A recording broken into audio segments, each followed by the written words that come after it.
Hola, el día de hoy vamos a ver o a reseñar hasta cierto punto lo que fue Civil War 2 y dar una opinión personal acerca de si fue una buena o una mala historia realmente, si está sobrevalorada, infravalorada, si realmente la crítica le da lo que tiene. Ya sabemos que la crítica en su mayoría fue negativa hacia este cómic y voy a dar un resumen rápido de cada número de la historia y después voy a dar mi opinión personal. Este video espero que no sea muy largo. Voy a tratar de hacer los resúmenes de historia lo más rápido que pueda.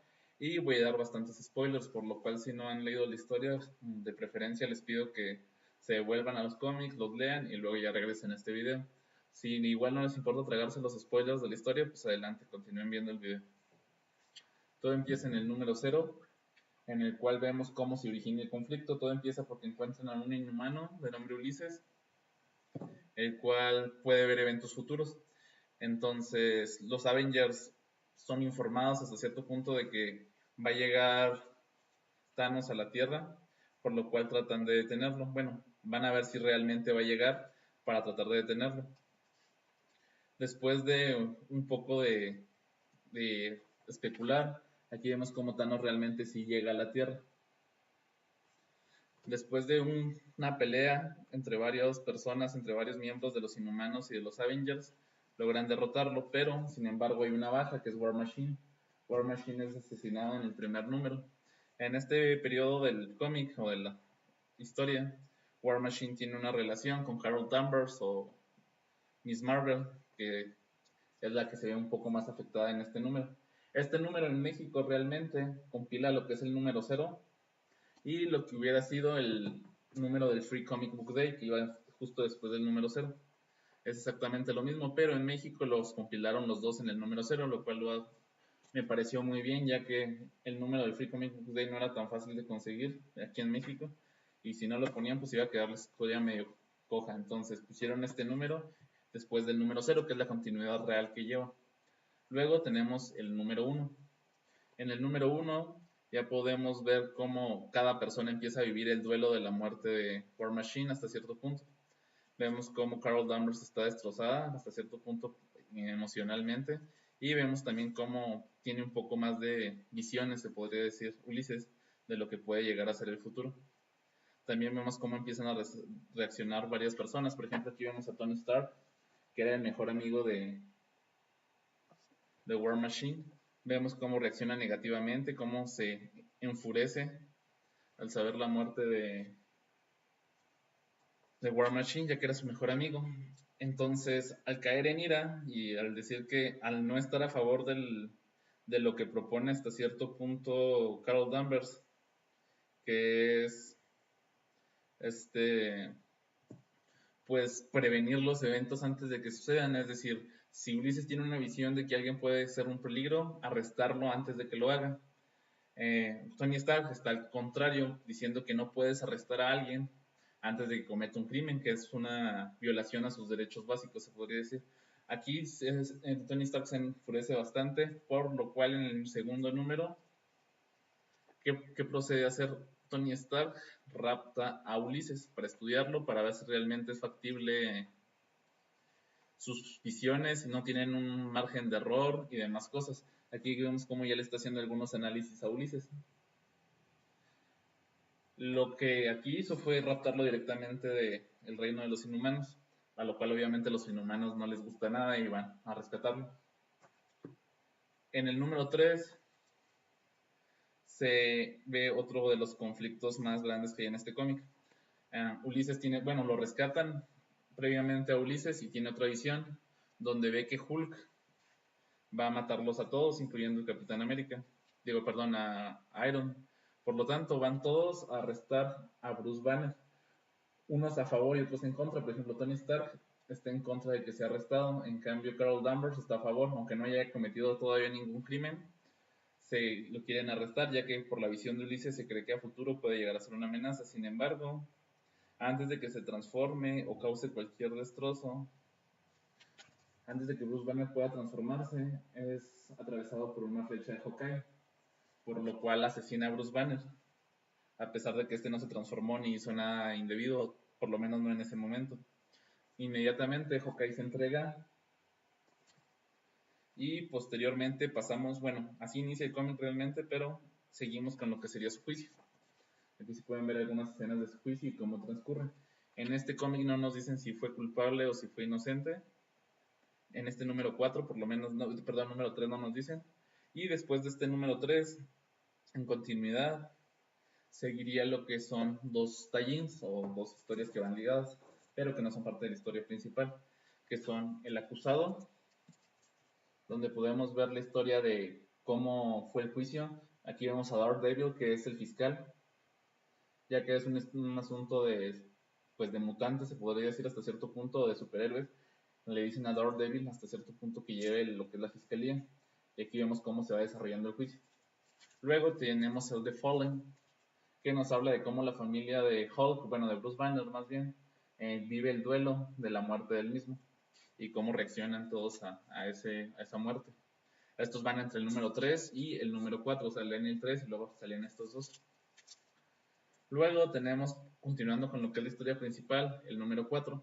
Aquí ya se nos revela realmente qué fue el resultado del juicio, donde nombran a Hawkeye inocente.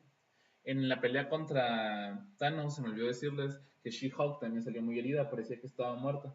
Sin embargo, después se nos muestra que no murió, que realmente sí logró sobrevivir, que a pesar de que parecía que había muerto. Y aquí vemos cómo dejan a Hawkeye libre, lo cual, obviamente, aquí vemos en este número 4 cómo, qué piensa, por ejemplo, Spider-Man sobre esto. Y aquí sí ya se nos van dando las opiniones que tienen cada uno sobre el conflicto, cómo Carol Danvers sigue en esa posición de que antes que pues tienen que arrastrar a las personas antes de que pasen las cosas, y aquí tenemos a Tony Stark opinando totalmente lo opuesto. Aquí empezamos a ver las opiniones de algunos superhéroes, pero lo más importante son estas viñetas, donde nos explica Tony Stark qué hizo en esos análisis, que fue escanear hasta cierto punto el cerebro de, de Ulises cuando lo secuestró y ver cómo funciona su superpoder, diciéndonos que lo que hace es recopilar información de todo el mundo y crea algoritmos en su cabeza donde ve el posible futuro, pero es un futuro generado como matemáticamente, se podría decir, por algoritmos. Entonces es un futuro posible, más no un futuro totalmente cierto, para lo cual Tony Stark nos dice que todos los futuros que ve Ulises, aunque son muy probables que puedan llegar a pasar, no necesariamente pasan. Por ejemplo, el de Hulk, ya que ellos intervinieron, nunca sucedió. Entonces, su probabilidad de éxito no es del 100%. Aquí es donde empiezan los duelos ya, donde se empiezan los debates y donde se empieza a hacer la división de personajes. Aquí vemos ya que unos personajes empiezan a lanzarse, pues, o a tender hacia un lado o hacia el otro. Por ejemplo, ya algunos ya están muy a favor de Capitana Marvel y muchos están a favor ya de Tony Stark, lo cual empieza a generar ya lo que es el conflicto como tal. Entonces aquí al final del número 4 se queda generado ya lo que es el conflicto para la pelea. El número 5 es donde se desarrolla prácticamente toda la pelea de lo que es este Civil War 2. Aquí vemos ya cómo está el choque entre todos los personajes y quiénes están a favor de quiénes. Para eso también tenemos en el principio del cómic, permítanme dejar el encuentro, lo que es una guía de personajes donde vemos quién está del lado de quién y tenemos a Ulises en medio, ya que él no es como un responsable, bueno, no está a favor de nadie directamente. Aquí vemos qué personajes están en el bando de cada quien. Y aquí pues básicamente lo que pasa son dos cosas. Primero se desarrolla la pelea, que es una de las partes más interesantes o de más acción del cómic, bueno, de la saga. Y por último tenemos otra visión de Ulises. En esta visión, Ulises ve a Miles Morales, Spider-Man de Miles Morales, matando a Capitán América enfrente del Capitolio, lo cual tiene desenlaces en el número 6. En este número 6 vemos cómo ya las personas ya no están tan seguras del bando en el que están y se empieza a disolver lo que es la batalla, se podría decir hasta cierto punto.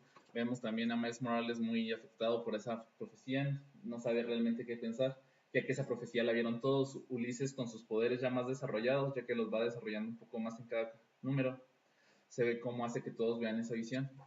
Entonces Miles Morales queda muy afectado y decide retirarse mejor de la pelea, ya que no sabe qué hacer. Él piensa que él no va a hacer eso, pero aquí es donde empieza también el conflicto. Capitana Marvel quiere arrestar a Miles Morales por esa profecía de que puede acabar con el Capitán América, por lo cual Thor se lo lleva de ahí a otro lugar. Aquí vemos nada más entonces cómo finaliza esta pelea, cómo Ulises va desarrollando más y más sus poderes y cómo se empieza a hacer esa división o esa disolución más bien de los bandos, cómo los bandos ya empiezan a partir y la pelea se acaba hasta cierto punto. El conflicto completamente no, pero esa pelea sí se termina. Entonces aquí lo más relevante es ver cómo también sigue viviendo su duelo Capitana Marvel y cómo el conflicto que le genera más a Miles Morales, lo de la profecía, y cómo Capitana Marvel está terca en arrestarlo y cómo Tony Stark cree que no es correcto. Ya en el número 7 vemos cómo se podría decir una visión de Ulises, donde llega a un plano existencial futuro, donde se encuentra con la única persona en el futuro que está viva, que es Logan, Old Man Logan. Se relaciona un poco con el cómic de Old Man Logan y empiezan a conversar en esa como visión que tiene Ulises. Aquí vemos también cómo Spider-Man trata de zanjar esa visión, la trata de enfrentar, llegando al Capitolio y encontrándose ahí con Capitán América, que es lo más relevante del cómic. Vemos cómo Capitán América también se presenta al lugar para zanjar hasta cierto punto lo que sería ese conflicto. Y vemos cómo Ulises empieza a elevar más sus poderes, a los que empieza a desarrollar de una manera más grande. Por último, en este cómic, al final del cómic vemos cómo cuando se están de frente Capitán América y Spider-Man para zanjar lo que sería ese conflicto, o para comprobar que no se van a matar entre ellos, llega Capitana Marvel, queriendo arrestar obviamente a Spider-Man, pero si se fijan, cuando trata de tocarlo, aparece un escudo de protección, dando aquí origen al conflicto final, donde llega Iron Man y se empieza a desatar lo que es el conflicto final. Aquí al final tienen una pelea y sus resultados se ven en lo que es el número 8. Aquí en el número 8 vemos en resumen el resultado de la pelea, que ya la mayoría yo creo lo conoce, pero no se los voy a spoilear ese, por lo menos por si lo quieren acabar de leer. Y vemos qué pasa con Ulises también, que tampoco se los voy a spoilear. Aquí vemos muchas visiones futuras de Ulises, hasta cierto punto la mayoría tienen cierto resultado después, y vemos qué pasa exactamente con Ulises. Eso no se los quiero spoilear, eso ya leanlo ustedes, y lo que fue el final también, vean quién gana realmente la guerra civil, no les voy a spoilear qué pasa. Y hasta aquí llegó el Civil War 2 en México. En Estados Unidos todavía salió este número, que es Civil War The Oath, o la promesa, en el que se ven los conflictos, bueno, es como un epílogo, se ve lo que pasa después del conflicto, qué pasa con cada uno, bueno, no con cada uno, pero con la mayoría de los personajes, y tampoco se los voy a spoilear, eso también lean ustedes si lo pueden conseguir, o digital también lo pueden descargar. Tiene unas viñetas bastante interesantes donde se hace hasta cierto punto tributo a lo que fue Civil War 1. La verdad está bastante interesante también que lean este cómic, ya que ven un poco las consecuencias de lo que fue el evento. Ahora, mi opinión acerca de este cómic, ya después de que analizamos el cómic. ¿Realmente fue un cómic tan malo o tan bueno para algunos o neutro para otros? Desde mi punto de vista, la historia se desarrolló inicialmente bien. ¿Qué quiero decir con inicialmente? El conflicto hasta cierto punto puede llegar a ser creíble, lo que es el conflicto con Ulises. Pues para mí, desde mi punto de vista, puede llegar a ser creíble. Para mí el cómic fue muy bueno en lo que fue el número 0, número 1, número 2, número 3. Ahí vimos cómo se fue desarrollando el conflicto internamente. Luego en el número 4 ya los bandos empiezan a dividir más y en el número 5 se da la pelea. Y en el número 6, 7 y 8 se ve la resolución total de la pelea. Desde mi punto de vista, los números 1, 2, 3, 4, hasta el 5 inclusive, bueno, los primeros 4 son para desarrollar el conflicto, desde el 0. Bueno, en el 0 nos presentan más bien lo que va a ser, por qué se desarrolla el conflicto, más las bajas de un personaje, y en los demás números hasta el 4 se ve más o menos lo que es la resolución, bueno, el desarrollo de por qué se da el conflicto. En el número 5 tenemos lo que es la pelea, y en el número 6 y 7 vemos más bien los conflictos internos de cada personaje por continuar en cada bando. En el 7 y el 8 se puede, bueno, más el 8 se puede decir que es la resolución. Desde mi punto de vista, con este cómic fue lo que pasó, que empezó más o menos bien y fue cayendo. ¿A qué me refiero? Ya los números 7, 8, desde el 6 más o menos, de 6, 7 y 8 ya se sintieron mucho más flojos que los primeros números, ya estabas perdiendo más o menos el interés. Otra cosa que hay que ver de este cómic es que mientras en Civil War 1 podías pensar en tender hacia un lado o apoyar, por ejemplo, el Capitán América o Iron Man, independientemente de alguno de los dos, hasta cierto punto se podía decir que alguno de los dos tenía razón y generaba un conflicto un poco más real, se podría decir, ya que el lector también se podía identificar con uno de los dos bandos sin más problema. En cambio, en este cómic, por alguna razón, de que ponen al Capitana Marvel como, pues hasta cierto punto, la mala o la tirana, ya que es la que viola ¿cómo se podría decir?, los derechos básicos de las personas, tiendes el 90% de la gente, incluyéndome, tendimos hacia el lado de Iron Man sin problemas. Aquí es muy cargado hacia qué lado se fue la parte del conflicto. Mientras en Civil War 1 como que te podías inclinar la balanza hacia un lado o al otro, en este casi todo el mundo tendió a irse hacia el lado de Iron bajo cierto parámetro y con gran razón, ya que es como que sigue la razón hasta cierto punto. Capitana Marvel se muestra como una tirana hasta cierto punto queriendo hacer su voluntad. En cambio, aquí Iron Man sí tiene como una forma de ver las cosas un poco más neutral, se podría decir, o más analítica. En cambio, Capitana Marvel sí se va más hacia lo tirano, se podría decir. Lo cual hace que este cómic sea un poco más, bueno, bastante más malo que el Civil War 1. Desde mi punto de vista, el cómic así pésimo no es. Desde mi punto de vista, desde mi análisis, el cómic no es malo. Si no se hubiera llamado Civil War 2, si le hubieran puesto cualquier otro nombre, probablemente el cómic hubiera funcionado mucho mejor y no hubiera tenido unas críticas tan negativas, ya que el cómic como tal no es malo, tampoco es bueno. Otra cosa que salvó hasta cierto punto el cómic después de su tiempo de publicación fueron los futuros eventos, ya que algunas de las visiones de Ulises se cumplieron más o menos, se podría decir, tanto en Monster Unleashed como en Secret Empire, como en otros cómics. Entonces, sí se ha visto que trataron de relacionar las visiones de Ulises con los eventos futuros. Por lo tanto, se puede decir que sí tuvo hasta cierto punto pequeñas consecuencias, pero las tuvo. Igualmente en la vida de cierto personaje, que no quiero decir qué pasó en el final de Civil War. Debido a eso, pues también hubo varios cambios en las series, hubo varios cambios en los personajes a futuro, en los futuros eventos. Entonces se puede decir que consecuencias tuvo, a lo mejor no tan relevantes como otros eventos, como lo fue en Civil War 1, pero sí tuvo consecuencias, aunque sea pequeñas, y pequeños guiños, se podría decir, o pequeñas predicciones de lo que iban a ser los futuros eventos. El tiempo, para mí, se ha encargado de, si no salvar el evento completamente, hacerlo un evento decente o leíble, bastante recomendable desde mi punto de vista.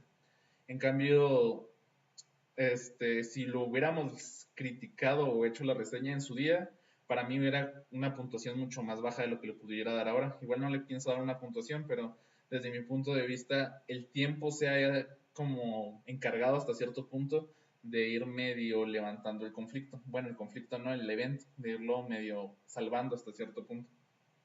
Entonces, no me parece un imprescindible tampoco, pero me parece recomendable leerlo también si te quieres meter a leer cómics puede ser una opción más o menos válida. No es mejor que Civil War 1 ni de lejos, ni siquiera le llega a la mitad. No es ni siquiera de lejos tampoco uno de los mejores eventos de Marvel. Está muy lejos de ser un buen evento de Marvel. Pero desde mi punto de vista llega con el tiempo a salvarse y a ser un evento decente. Tampoco es tan malo como dice la mayoría de la gente que nada más porque uno dijo que era malo, todos empezaron a decir que es malo. Desde mi punto de vista no es tan malo.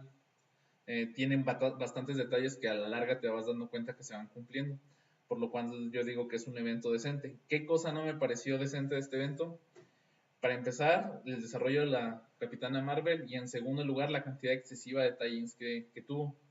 Si bien la mayoría de los tie-ins eran irrelevantes, los que desde mi punto de vista sí se salvan son estos dos, que es The Fallen y The Accused, por eso se los enseñé, no por otra cosa, sino porque desde mi punto de vista son los únicos dos tie-ins que se salvan, junto con el epílogo de la promesa.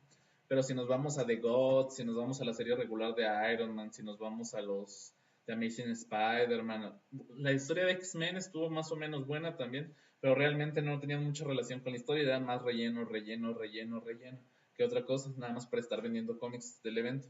Desde mi punto de vista, si tienes estos 8, 9 cómics, más 8 cómics, perdón, no, si no son 9, perdón, los 9 cómics del 0 al 8, más The Fallen, The Accused, y si puedes conseguir The Oath, con eso tienes para entender más que perfectamente el evento. Incluso The Fallen y The Accused no son necesarios, pero son muy recomendables porque la historia es bastante buena. No sé qué les haya parecido la crítica, si les gustó, si no les gustó, dejen sus comentarios. Si no les gustó, pongan por qué. Si les gustó, también pongan por qué. Si quieren ver una reseña de otro cómic, también déjenlo en los comentarios. Suscríbanse, den like y nos vemos en otro video.